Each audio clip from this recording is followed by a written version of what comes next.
Size ki ey'omukira ekyasinze okuwoomera abakyala oba abakyala gye basinga okwagala? Kye kibuuzo ekyambuuziddwa olwaleero era nga ndi wano kiddamu.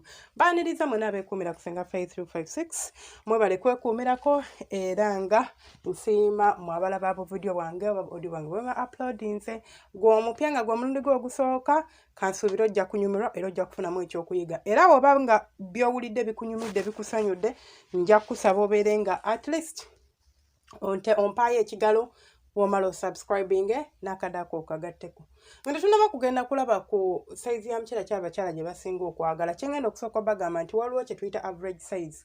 Nga bw'olaba we twalinga tusoma ne bagamba average eri 50.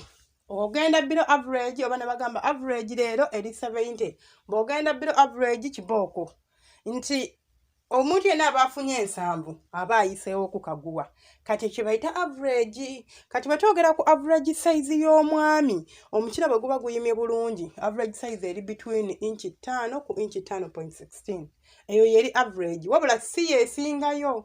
Wali ate egisingayo obunene gigenda paka ku 11 inch. Ogwo kuba kusimba n'oguwulira eno mu bwongo. Ekyo gye mulaba mu buno obuzannyo bwa kina kuko emiwanvu egyo omukazi n'agamba gwe gwenjagala oba oba ogwagaza kyenewe. Gwamanya oli wa bintu byo. Kati ekisooka ddala kyengenda okubagamba nti sometimes nze nganze ku research gwe nkoze ne ku bumanyirivu bwe nnina nti abaami mwagala nnyo okubeera nga nkoze ntya okubeera nga nsobola okusanyusa omukyala. Omukira gwina kwenkana gutya n'ofuba oguwanvuya n'ofuba ogugeza. Kugamba nga weefaako oyagala golobooza nti omukira omunene oba omukira omuwanvu abakyala gwe basinga okwagala. Naye nedda nze mbagamba nti omukira ogusinga okuwooma era abakyala gwe basinga okwagala kwe kubeera nga nannyini mukira amanyi ekyokukola. Ne bw'obeera n'omukira nga munene naye nga tomanyi gukozesa, instead of okunyumirwa ogenda kunyumya bulumi kuba ogenda kubeera mulinga ofokota focus ate nga omukira munene. Oguyingizaayo ne nguwulira nga kyekyo naye nga gunnuma bulumi tegumpa pleasure oba tegumpa ssanyu eryo lye nnoonya. So gwayagala okubeera ng'otunuulira size ki abakyala gye basinga okwagala, sooka onoonye bukodyo ki bwe nsobola okukozesa okuzina omukazi ne musigala ku bwongo. Nga buli bw'atunuulira omusajja bw'ati n'atunula wansi awo ku mpale ajjukira bye namukola, alowooza bye nsobola okumukola era nga yeegomba okuddamu okwebaka nange. Nabagambye mu vidiyo yange emu ku nkadde, recent video si nkadde nnyo, nga mbagamba nti waliwo abakyala ng'osobola okwebaka naye omulundi gumu n'ataddamu okukubira n'ogamba ndi wa kisiraani, omukazi n'ampaako omulundi gumu oba n'asigalawo nga kituufu mumiitinga era nga buli kimu kitambula naye ng'ebyokuwaako mmye. Okanaga sitannakuwaako kiki? Wali toyagala kulaba? Wali toyagala kumanya? Tewamanya? Kati kiki ekirala ky'onoonya? Lwaki teyasigalamu kuyaggayagga okwo kumwegombesa kubeera nga yandiyagadde oddemu omuzine. Omukazi gw'ozinye obulungi omuzine omulundi ogwo n'atandika okwenoonyeza. Leero gy'oli Saamu bali nyala kujja kusulako eyo leero ku weekend kuba akimanyi bw'ajja okusula kijja kukola ki? Kugguka kubanga akyegomba era akyetaaga. Kale naawo kati tugenda ku size abakyala gye basinga okwagala. Bw'otunuulira studies ez'enjawulo ze bakaringa out, cause study ebeera nga 7 nti ogenda obuuza, mugenda mubuuza abantu ne mugenda nga mubuuza ne mugamba mugenda kukola 7 ku bantu 100. Kati ku bantu 100 oba ku bakyala 100 mujjako majority. Katugambe abantu 9. Of course mugenda buuza bonna. Abantu 9 bagambye nti nze inchi 4 ze zinkolera. Kitegeezeyo gye baba bagenda okutwala nga abakyala gye basinga okwagala. So according ku bitabo oba ku studies ez'enjawulo ezibadde zikolebwa around the world, kigambibwa nti abakyala omukira gwe basinga okwagala oba size, so omukyala size y'omukira gye basinga okwagala erina kubeera 6.3 inches mu buwanvu, inchi 6 n'akatonyeze 3 oba n'obutundutundu 3 mbona akatonyeze, inchi 6 n'obutundutundu 3. Then ate mu bugazi oba mu bunene ne zibeera inchi 4 n'obutundutundu 8. Ogwo nno omukira guba munene naye ate guba gusingako ku average katini. Nabagamba waliwo n'omukira okusobola okugenda paka ku 11 inches. Ogwo nno guba muwanvu oba ku inchi 11. Guba muwanvu baby ate nga muwanvu. Osanga omusajja nga alina omukira nga mu bunene bwagwo guli inchi 6. Ezo inchi ziba nnene.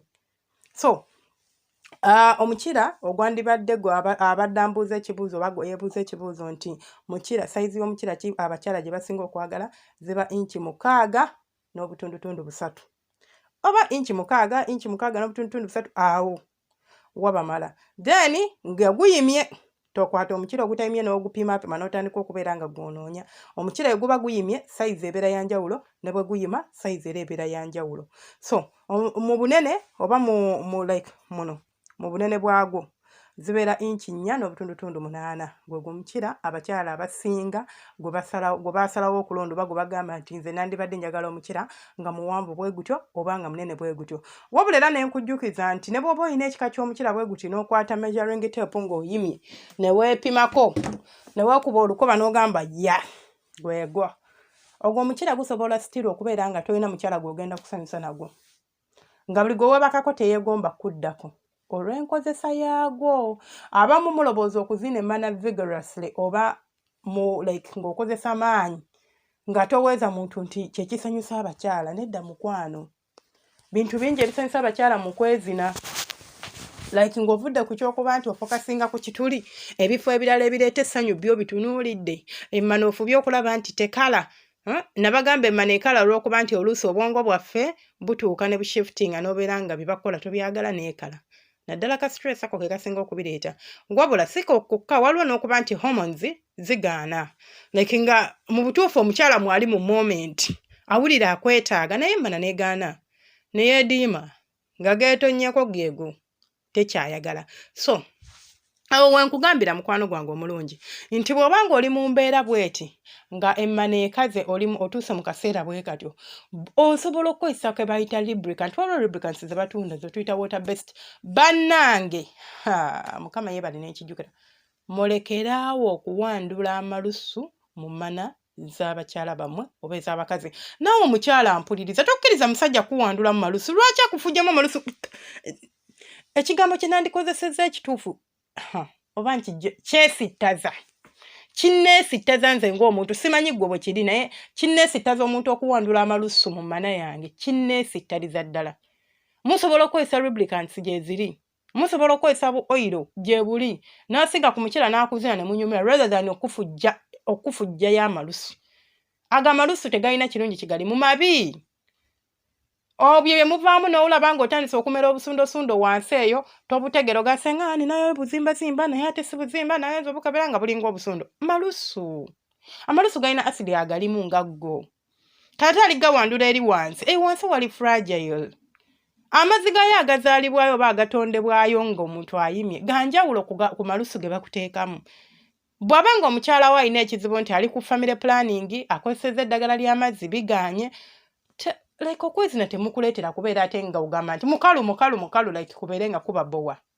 Funayo ka lubricant okateeka ebbali awo. Okitegeera?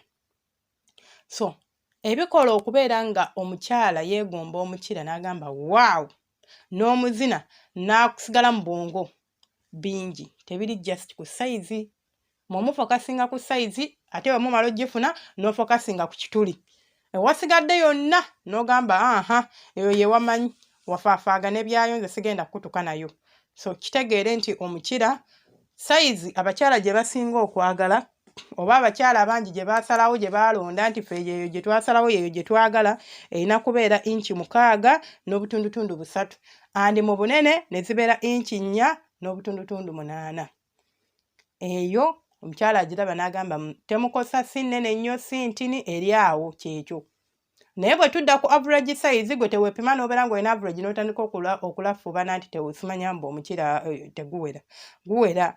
Inchi 5 ziri fine. Inchi 5 point something ziri okay. Kale bebyo byange teweerabira ku subscribing ate na subscribing eddayo bale kwekuumirako Mukama akunkuumirira akumpeera ekyosinga okwagala. Abanjagalire ebyo munjagala. Ayina ekibuuzo kintere mu comment section. Ayina kyoyongerako, ayina kyowabula, comment section eri open. Kiwandiike waawo era ojja kuba otuyambye tuyige oba twesomese nange munsomese nga bwe mbasomesa. Then gwe omuntu ayagala ate subscribing akadde bwe kajja katukooneko obeere ng'osobola okufuna notifications zaffe zonna nga tuli live nga tuli kikozi. Tubeerayo ne lives ekiro once in a while. Not once in a while, but the morning is 3 to 4 mu week. Tubeerayo ne live, so sobola okujja ku live n'otwegattako ne tunyumirwa. Baagala nnyo mubeere bulungi, Omukama abankuumire era abanjagalire.